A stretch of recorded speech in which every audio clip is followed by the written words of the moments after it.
চাই লিওয়াহিদুন, আল্লাহর একত্ব প্রতিষ্ঠার জন্য, মানে তাওহীদ প্রতিষ্ঠার জন্য। তাহলে মানুষ সৃষ্টির আসল উদ্দেশ্য তাওহীদ কায়েম করা। ব্যক্তিগত জীবনে, পারিবারিক জীবনে, সামাজিক জীবনে, রাষ্ট্রীয় জীবনে, যতগুলো স্তরে যাবেন প্রত্যেকটা জায়গাতে শিরকের মূলোৎপাটন আর তাওহীদের প্রতিষ্ঠা করার জন্যই আল্লাহ আমাদের সৃষ্টি করেছেন।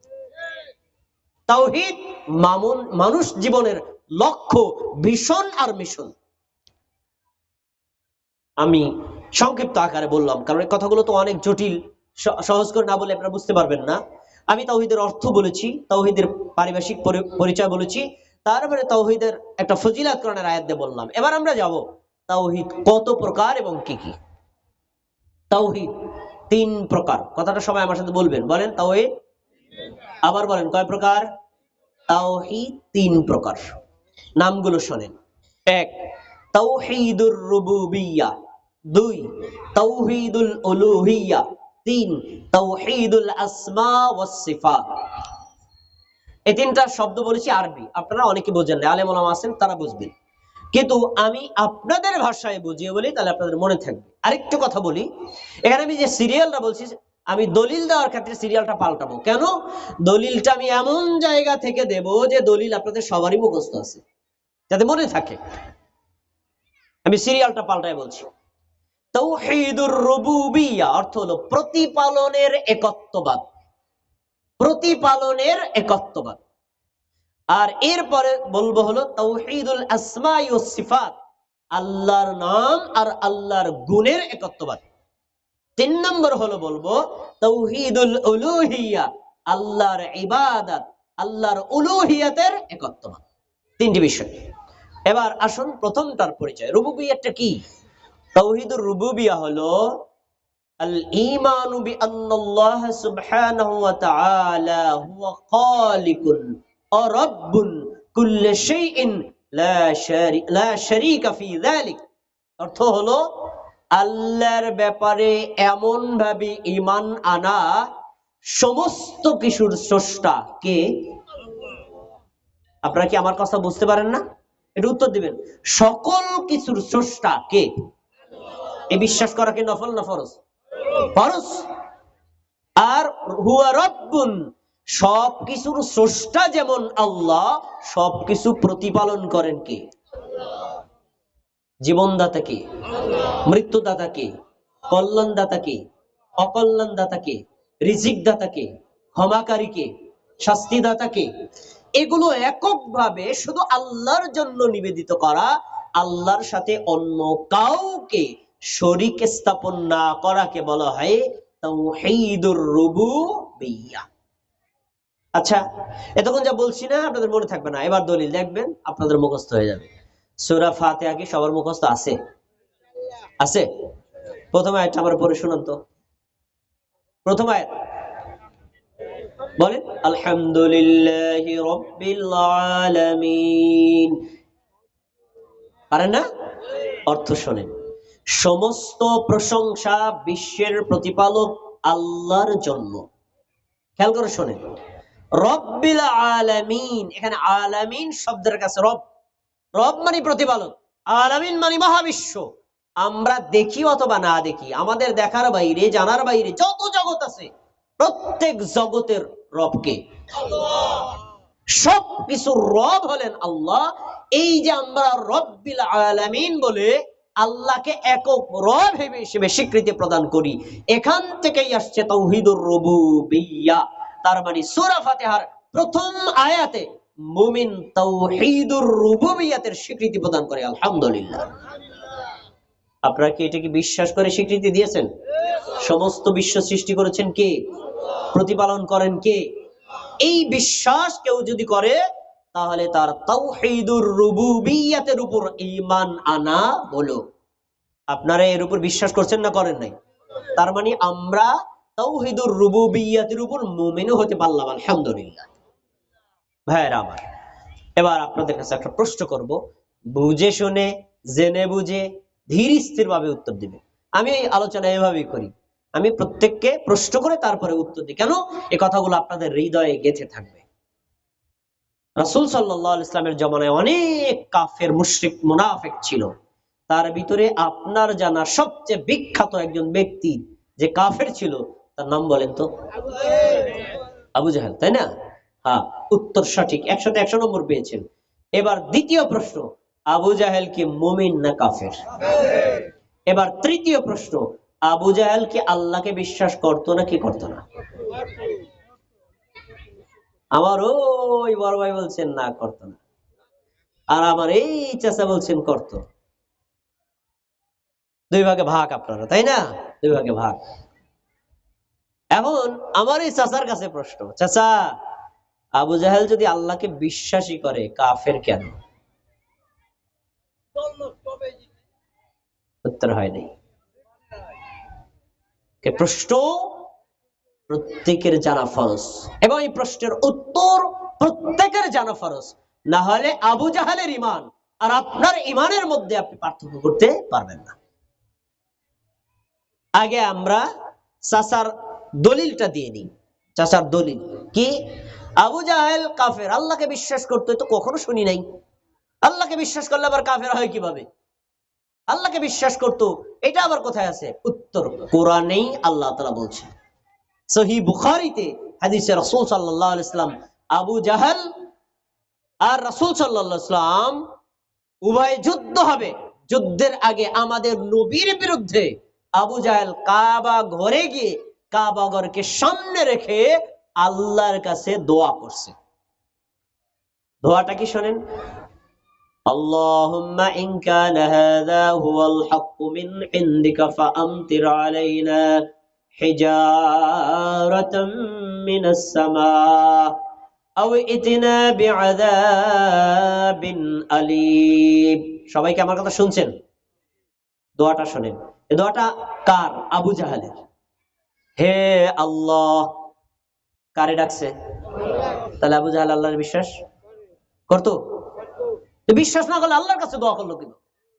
হে আল্লাহ, মুহাম্মদ যদি আপনার পক্ষ থেকে সত্য নবী হয় তাহলে আমরা নবীকে মুহাম্মদকে নবী হিসেবে মানি না, রাসূল হিসেবে মানি না।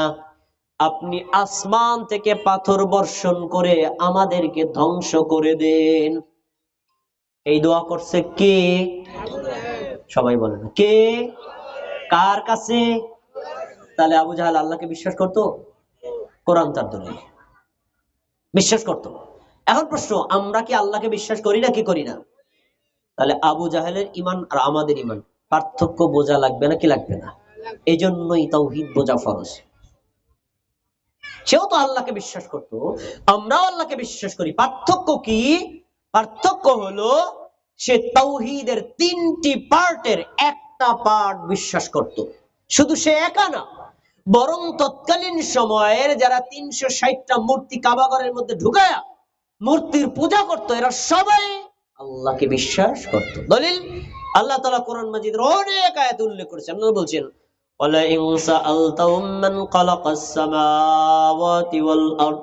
নবী মুহাম্মদ সাল্লাল্লাহু আলাইহি সাল্লাম, তুমি যদি আবু জাহেল, উতবা, শাইবা, মুগীরা, আবু লাহাব এরকম কাফেরদেরকে জিজ্ঞেস করো আসমান সৃষ্টি করেছেন কে? আসমান কে সৃষ্টি করেছেন? আল্লাহ। তাহলে কাফেররাও বলবে আল্লাহ। যদি জিজ্ঞেস করো জমিন সৃষ্টি করেছেন কে, তাহলেও বলবে আল্লাহ। যদি তুমি জিজ্ঞেস করো আসমান থেকে বৃষ্টি বর্ষণ করেন কে, তাহলেও বলবে আল্লাহ। যদি জিজ্ঞেস করো জমিন থেকে ফসল উৎপাদন করেন কে, তাহলেও বলবে আল্লাহ। আল্লাহ বলছেন কি? লা ইয়াকুলুন্নাল্লাহ, তারা অবশ্যই বলবে আল্লাহ। তাহলে তৎকালীন সময়ে কাফের, মুশরিক, বেঈমান, মুনাফিক এরা সবাই আল্লাহকে বিশ্বাস করত, তারপরেও তারা মুমিন হতে পারে নাই। কেন? তারা শুধু তাওহীদুর রুবুবিয়্যাতকে স্বীকার করেছে, বাকি 2টি পার্ট স্বীকার করে নাই। তাওহীদুর রুবুবিয়্যাতের দলিল সূরা ফাতিহার 1 নম্বর আয়াত মনে আছে? আচ্ছা, এবার জানো 2 নম্বর তাওহীদুল আসমাই ওয়াস সিফাত। আসমা শব্দটা ইসম এর বহুবচন। ইসম মানে নাম, আর আসমা মানে নাম সমূহ। সিফাত এটা এক বছর, বহু বচনে সিফাতুন মানে গুণ সমূহ, নাম সমূহ, গুণ সমূহ। এই নাম কার? আল্লাহ। এই গুণ কার? আল্লাহ।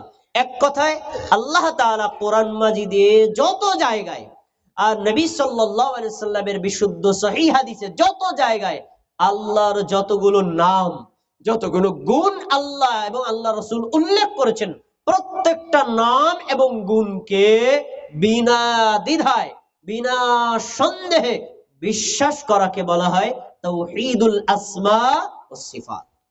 এখানে শর্ত আছে, চারটি শর্ত আপনাকে লাগবে। আল্লাহর নামগুলো বিশ্বাস করতে গেলে, আপনার আল্লাহর গুণগুলো বিশ্বাস করতে গেলে চারটা শর্ত লাগবে। এক নম্বর, আল্লাহ যেভাবে বলেছেন ওইভাবেই বলা, ওইভাবে বিশ্বাস করা, কোনো পরিবর্তন করা যাবে না। এক। দুই নম্বর, ওয়ালা তা'তিলিন, আল্লাহর কোন নাম কোন গুণ আপনি অস্বীকার করতে পারবেন না। তিন নম্বর, ওয়ালা তাকয়িফিন, আল্লাহর কোন নাম এবং কোন গুণের সাথে সৃষ্টির কারো সাথে আপনি তুলনাও করতে পারবেন না, আর ধরনও বর্ণনা করতে পারবেন না। উদাহরণ দিচ্ছি, তাহলে বুঝতে সহজ হবে। আচ্ছা, আমরা কি দেখি নাকি দেখি না? আল্লাহ কি দেখে না? আল্লাহও দেখেন, আমরাও দেখি। আল্লাহর দেখা আমাদের দেখা এক না আলাদা? পার্থক্যটা কি দেখেন আমি বলি। এই পর্দার ওই পাশে এই ইনস্ট্যান্ট কি আছে আমরা বলতে পারবো না, আল্লাহ পারে না? এই পর্দা কি আল্লাহর দেখাকে আড়াল করতে পারে? তাহলে আমাদের দেখার সীমাবদ্ধতা আছে, আল্লাহর দেখার কোনো সীমা, আমাদের জানার মধ্যে সীমাবদ্ধতা আছে, আল্লাহর জানার মধ্যে কোনো সীমাবদ্ধতা নাই। আমাদের শক্তির সীমাবদ্ধতা আছে, আল্লাহর শক্তির কোনো সীমাবদ্ধতা নাই। এজন্য আল্লাহর যতগুলো নাম আছে, গুণ আছে, সব প্রত্যেকটা নাম এবং গুণ আল্লাহর মতোই করে বিশ্বাস করতে হবে, আমাদের সৃষ্টির কারোর সাথে তুলনা করা যাবে না। এই বিশ্বাস করাকে বলা হয় তাওহীদুল আসমাই ওয়াস সিফাত। এতক্ষণ কথা জটিল, অনেকে বোঝেন না, এবার দলিল নেই মনে থাকবে। সূরা ফাতিহার 2 নম্বর আয়াত কি মুখস্থ আছে? মুখস্থ আছে? বলেন আমার সাথে, বলেন আর রহমানির রহিম, বলেন। 3 নম্বর আয়াতটা বলেন মালিকি ইয়াউমিদ্দিন। এই যে দুইটা আয়াত বললাম না, এখানে আল্লাহর 3টা নাম আর 3টা গুণ আছে। এক, আর রহমান, আল্লাহ হলেন দয়ালু। 2 নম্বর, আর রহিম, আল্লাহ হলেন পরম করুণাময়। 3 নম্বর, মালিক, আল্লাহ হলেন রাজা, আল্লাহ হলেন বাদশাহ। কয়টা নাম পেলেন? কয়টা গুণ পেলেন? এই নাম 3টা কার? এই গুণ 3টা কার? এইটা, এই দুইটা সূরা ফাতিহার 2 নম্বর আয়াত, সূরা ফাতিহার 3 নম্বর আয়াতটা হলো তাওহীদুল আসমা ওয়াস সিফাতের দলিল। তাহলে বোঝা গেল আল্লাহ তাআলার অনেকগুলো নাম আছে, গুণ আছে, তার ভিতরে 3টা নাম। 1 নম্বর, আল্লাহ হলেন দয়ালু। 2 নম্বর, আল্লাহ হলেন পরম করুণাময়। 3 নম্বর, আল্লাহ হলেন মালিক। পরকালের মালিক কে? এই দুনিয়ার মালিক কে? সকল বাদশার বাদশা কে? এই যে সিফাত গুলো আছে আল্লাহর জন্য নিবেদিত করা, এটা হলো ফরজ। এবার আসেন পিছনে, মনে আছে নাকি আবু জাহেল আল্লাহকে বিশ্বাস করতো নাকি করতো না? কিন্তু এই তাওহীদুল আসমাই ওয়াস সিফাতের কিছু মানত আর কিছু মানত না। থেমে বুঝে, মনে করে বুঝেন, কারণ নাহলে আপনি পার্থক্য বুঝতে পারবেন না। তাওহীদুর রুবুবিয়্যাত আবু জাহেল যা বিশ্বাস করতো আমরাও করি, পার্থক্য নাই। কিন্তু তাওহীদুল আসমা ওয়াস সিফাতে যে আমরা পুরা বিশ্বাস করি, আবু জাহেল আংশিক বিশ্বাস করতো। এই জন্য সে কি? কথা বলেন, এই জন্য সে কি? দলিল কি? কোরআন দেখেন, وَإِذَا قِيلَ لَهُمْ اسْجُدُوا لِلرَّحْمَنِ, যখন তাদেরকে বলা হতো তোমরা রহমানকে সাজদা করো। আমরা কাকে সেজদা করি? আমরা আল্লাহকে সেজদা করি, রহমানকে করি না। না কেন করেন? কারণ আল্লাহ, আপনারা জানেন আল্লাহ যিনি রহমানও তিনি। আল্লাহর আরেকটা নাম কি? রহমান। আর কাফের মুশরিকরা বলতো যে ওমর রহমান, রহমান আবার কে? আমরা আল্লাহর সেজদা দিতে রাজি আছি, রহমানকে সেজদা দিতে রাজি না। তার মানে আল্লাহ যে রহমান এটা তারা বিশ্বাস করতো না কি করতো না? এই জন্য সে কি? কাফের। তাহলে বোঝা গেল যে কাফের এবং মুশরিকরা আল্লাহর কিছু নাম কিছু গুণ মানত আর কিছু নাম আর গুণকে অস্বীকার করত। এখন আমি যদি কিছু মানি আর কিছু অমান্য করি, আমি কি মুমিন থাকতে পারবো? একদম আবু জাহাল যেমন টাটকা কাফের, আপনিও আমি সমান কাফের হয়ে। এজন্য আল্লাহ তৎকালীন কাফের মুশরিকদের ভুল ভাঙানোর জন্য রহমান নামে একটা সূরাই দিয়েছেন। এই সূরাতুর রহমান কি আপনারা শোনেন নাই? আর রহমান আল্লামাল কোরআন খলাকাল ইনসান আল্লামাহুল বায়ান। রহমান তিনি, মানুষ সৃষ্টি করেছেন যিনি। রহমান তিনি, মানুষদের বয়ান শিক্ষা দিয়েছেন যিনি। রহমান তিনি, মানে এভাবে প্রত্যেকটা এক একটা নিয়ামতের কথা স্মরণ করায়া তারপরে জিন জাতি আর মানব জাতিদেরকে আল্লাহ তাআলা এই সূরার মধ্যে 31 বার প্রশ্ন করেছেন, ফাবি আইয়ি আলা রাব্বিকুমা তুকাযযিবান। হায় হায়, আল্লাহ মানে রহমান তোমাদেরকে এত নিয়ামত দিলেন, এত নিয়ামত দিলেন, তোমরা আল্লাহর নিয়ামতের কোনটাকে অস্বীকার করবা? এখানে আল্লাহ আল্লাহ বলেন নাই, রহমান বলেছেন। তার মানে বোঝা যায় আল্লাহ যিনি রহমানও রহমান যিনি আল্লাহ। তাহলে আমরা কি আল্লাহকে রহমান বলে বিশ্বাস করি না কি করি না? রহমানের আরো কয়েকটা গুণ আপনাকে বিশ্বাস করতে হবে। সূরা তাহা ৫ নম্বর আয়াত আল্লাহ বলছেন, আর রহমানু আলাল আরশিস ইস্তাওয়া। রহমান আছেন আরশের উপরে। রহমান কোথায় আছেন? রহমান কি? আল্লাহ কোথায় আছেন? কিন্তু আমরা কি সবাই বিশ্বাস করি? তার মানে এই গুণে আমাদের ত্রুটি আছে। আমাদের কিছু মানুষ বিশ্বাস করে আল্লাহ নাকি তাকে প্রত্যেকটা মুমিনের কলবে। বর্তমান পৃথিবীতে মানুষের সংখ্যা প্রায় 700 কোটি প্লাস, মুমিনের সংখ্যা প্রায় 200 কোটি প্লাস। এক একজনের অন্তরে যদি একজন করে আল্লাহ থাকে, তাহলে আল্লাহর সংখ্যা হয়ে যায় 200 কোটি। অথচ আল্লাহ কোন জায়গায় বলেন নাই আল্লাহ মুমিনের কলবে থাকেন। আল্লাহ বলেছেন আর রহমানু আলাল আরশিস ইস্তাওয়া, দয়াময় আল্লাহ আছেন আরশের উপরে। এ বিশ্বাস করা ফরজ। আল্লাহ কোথায় আছেন? 7 আসমানের উপরে, আরশের উপরে তিনি আছেন। প্রশ্ন হলো কেমনে আছেন? উত্তর, আল্লাহ যেভাবে থাকা দরকার ওভাবেই আছেন। এই কথা আল্লাহ কোথাও বলেন নাই, আমরা এই বিষয়ে কোনো ব্যাখ্যাও দিব না। আল্লাহ যেভাবে বলছেন ওইভাবে বিশ্বাস করা হলো তাওহীদুল আসমা ওয়াস সিফাত। পরিবর্তন করলে আপনার ঈমান নষ্ট হয়ে যাবে। এ বিশ্বাস করা ফরজ। তাহলে আমরা কি পেলাম? আল্লাহ তাআলার নাম আর গুণ আছে। আপনারা তো মনে হয় জানেন আল্লাহর কয়টা নাম আছে? 99টা নাম আছে, তাই না? কিন্তু কোরআনের আয়াত আর হাদিসগুলো সব একত্র করলে দেখা যায় আল্লাহর অনেক নাম আছে, 99 আরো বেশি। আল্লাহর এক একটা নাম এক একটা গুণ, প্রত্যেকটা নাম আর প্রত্যেকটা গুণ বিশ্বাস করতে হবে, কোনোটাই অস্বীকার করা যাবে না। আর আল্লাহর নাম আর গুণের সাথে পৃথিবীর কারো নাম আর গুণের সাথে তুলনাও করা যাবে না। এই বিশ্বাসকে আমরা করি ইনশাআল্লাহ। তাহলে তাওহীদের 2 নম্বর পার্ট আমরা ঈমান আনলাম। এবার তাওহীদের 3 নম্বর পার্ট খুব গুরুত্বপূর্ণ, তাওহীদুল উলুহিয়্যাহ। এটা মোস্ট ইম্পর্টেন্ট, খুব গুরুত্বপূর্ণ। তাওহীদ মানে একত্ববাদ, উলুহিয়্যাহ মানে ইবাদত, ইবাদতের একত্ববাদ।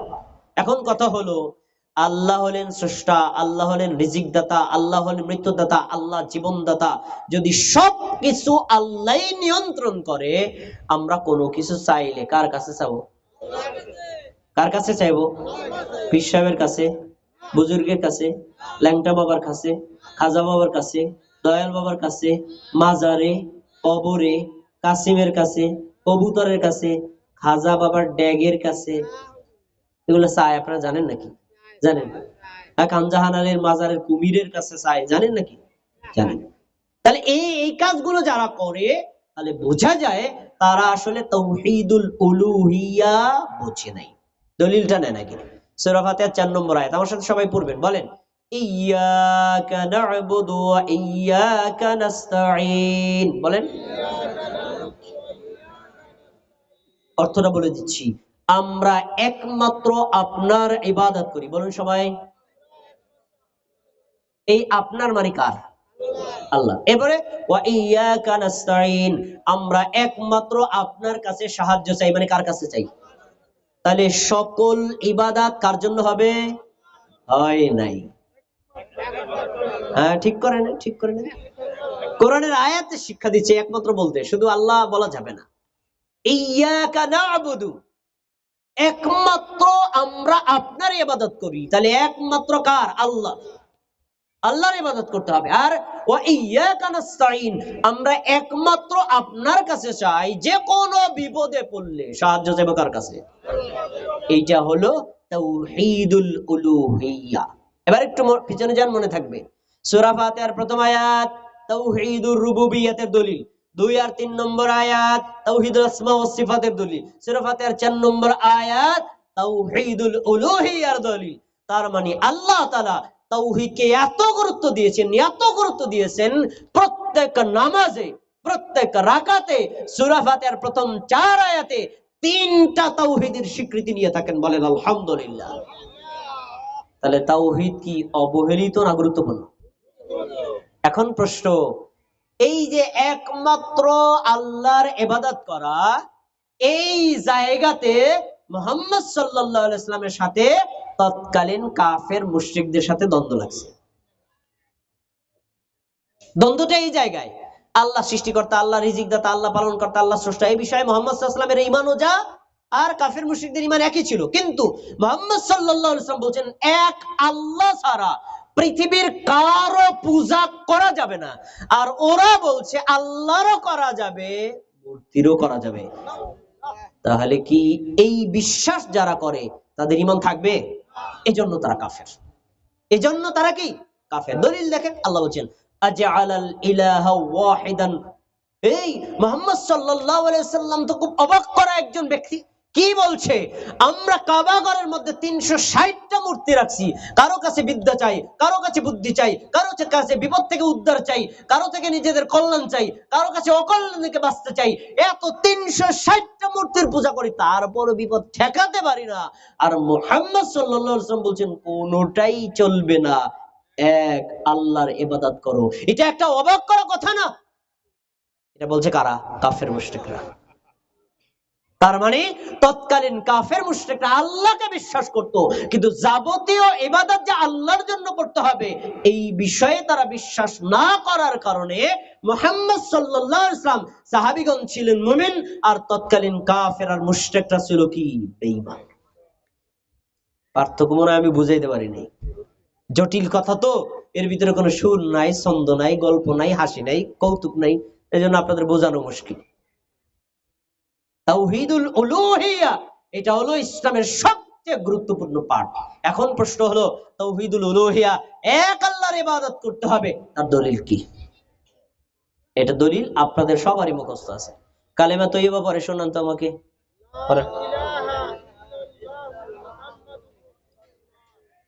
কালিমাতুত তৈয়বা, তাই না? কালিমাতুত তৈয়বার প্রথম বাক্যটা থেকে লা ইলাহা ইল্লাল্লাহ। তৎকালীন সময়ে কাফের মুশরিকরা আল্লাহকে মানত, কিন্তু লা ইলাহা ইল্লাল্লাহ এইটা মানত না। লা ইলাহা ইল্লাল্লাহ এটা তারা মানত না, এজন্য তারা লা ইলাহা ইল্লাল্লাহ বলতে অস্বীকার করেছে। অথচ এটার মধ্যে তাওহীদ আছে। কি আছে? লা ইলাহা, নেই কোন ইলাহ, মানে আল্লাহ ছাড়া কারো ইবাদত করা যাবে না। আগে সকল তাগুতকে, সকল কিছুকে অস্বীকার করতে হবে, তারপরে বলতে হবে ইল্লাল্লাহ, একমাত্র আল্লাহই ইবাদত করতে হবে। এটা তারা স্বীকৃতি দিত না। এজন্য ইসলামী শরীয়তে 4টি কালেমার মধ্যে সবচেয়ে দামি কালেমা হলো কালিমাতুত তৈয়বা বা কালিমাতুত তাওহীদ, লা ইলাহা ইল্লাল্লাহ। দেখেন আপনাদের মনে পড়ে কিনা, আমি একটু মনে করাই দিচ্ছি। রাসূলুল্লাহ সাল্লাল্লাহু আলাইহি ওয়াসাল্লামের চাচা আবু তালিব, তিনি অসুস্থ হলেন। আবু তালিবকে মুহাম্মদ সাল্লাল্লাহু আলাইহি ওয়াসাল্লামকে সবচেয়ে বেশি সাহায্য করেছে, সহযোগিতা করেছে, নিরাপত্তা দিয়েছে, তাকে নিজের বাড়িতে রেখেছে, নিজের বাড়িতে খেতে দিয়েছে। সেই ব্যক্তির নাম হলো আবু তালিব। নিজের বাবার চাইতে বেশি নিরাপত্তা দিয়েছে। সেই আবু তালিব অসুস্থ হলো। আমার দিক তাকায় কথা শুনতে হবে।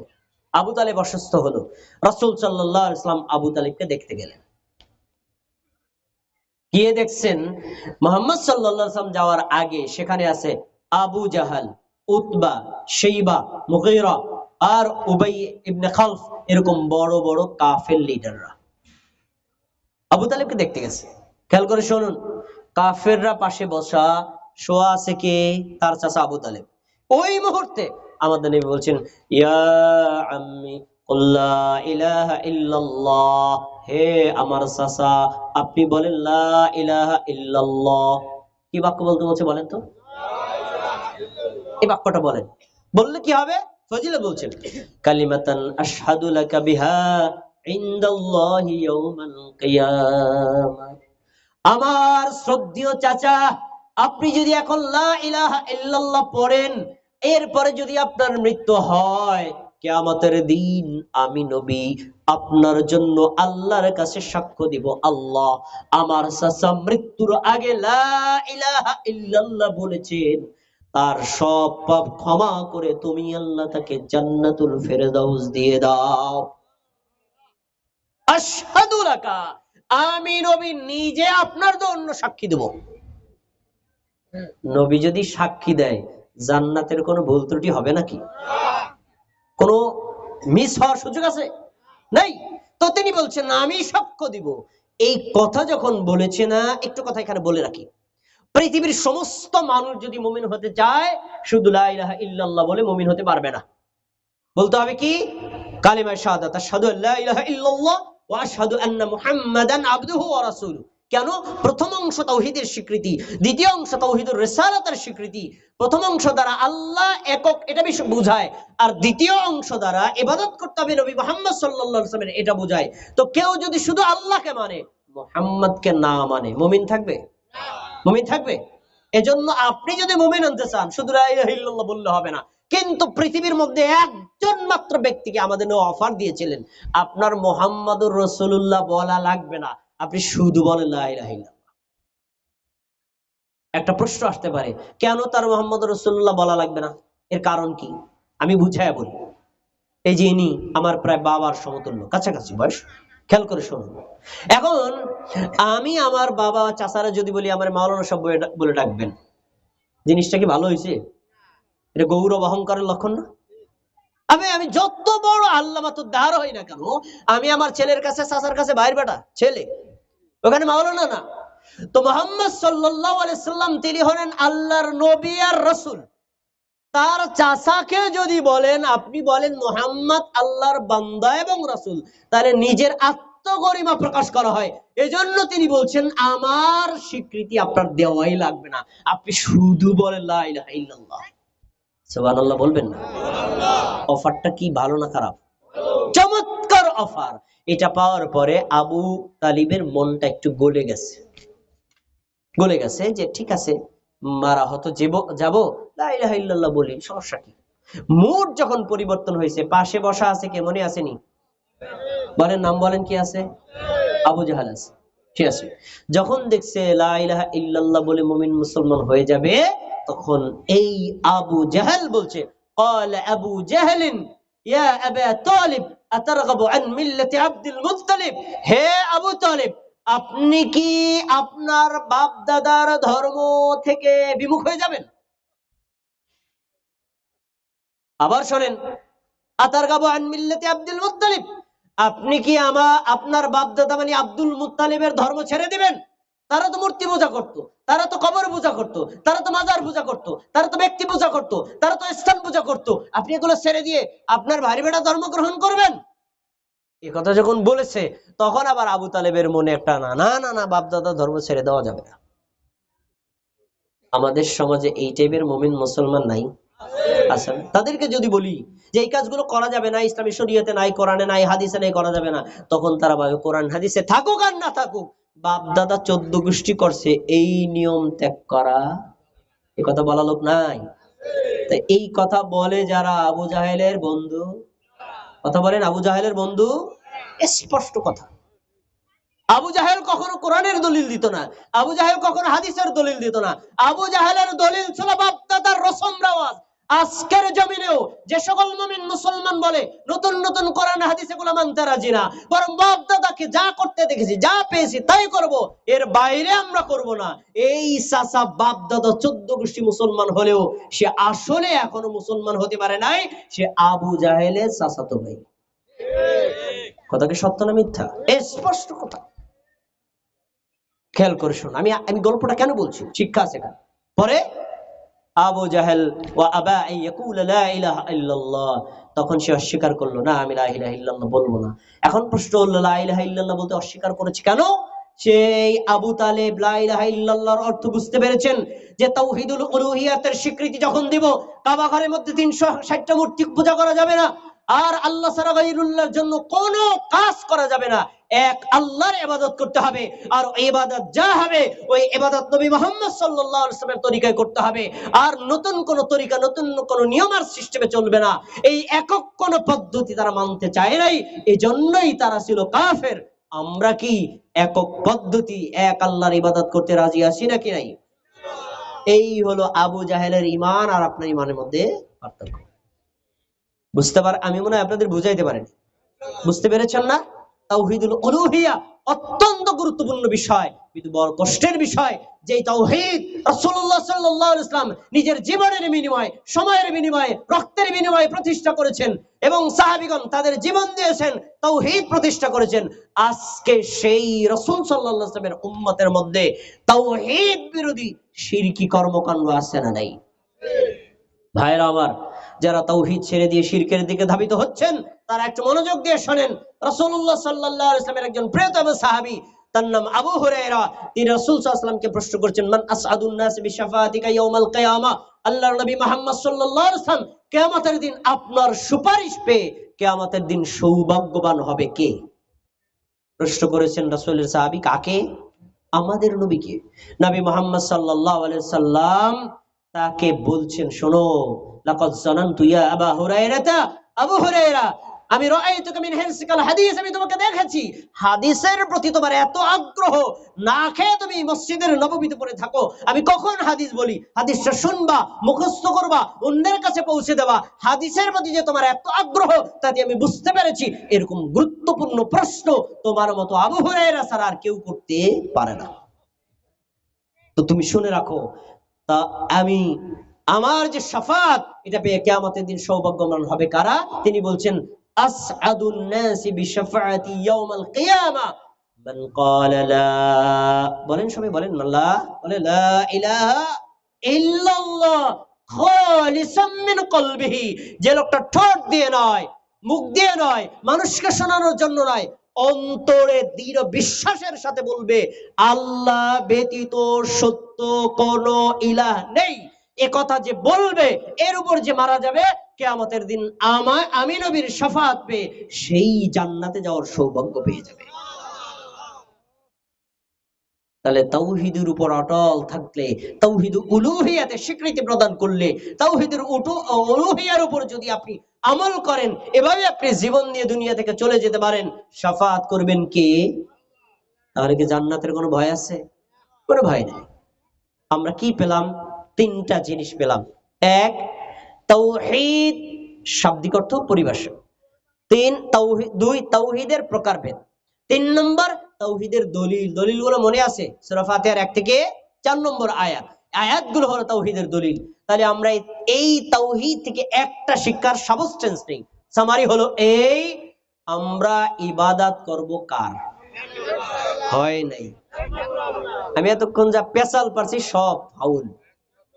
সবাই ভালো কথা বলেন, একমাত্র আল্লাহর। আল্লাহ ছাড়া কোনো গায়রুল্লাহর ইবাদত করা যাবে না। লা ইলাহা ইল্লাল্লাহ, এটা রিয়াল অর্থ হলো লা মা'বুদা বিহাক্কিন ইল্লাল্লাহ, আল্লাহ ছাড়া পৃথিবীতে সত্য কোনো ইলাহ আছে কিন্তু বাতিল। সত্য মাবুদ কে? সত্য মাবুদ হলেন আল্লাহ। এজন্য আপনি সালাত আদায় করেন, সিয়াম পালন করেন, হজ করেন, যাকাত দেন, নফল আদায় করেন, ফরজ আমল করেন, প্রত্যেকটা আমল একমাত্র আল্লাহর জন্য করতে হবে। যদি একমাত্র আল্লাহর জন্য করেন, তাহলে আপনি তাওহীদের উপর অটল থাকলেন। তাওহীদের উপর অটল যিনি থাকে, তাকেই বলা হয় তাওহীদি জনতা। আমি মনে হয় আপনাদের বুঝাইতে পারিনি, বুঝতে পারছেন তো ভাইরা আমার? এবার আমি বিপরীত পর্ষ আলোচনা করব, কিন্তু আমার সময়টা বলতে হবে। প্রধান আলোচক আসছেন? আসেন না?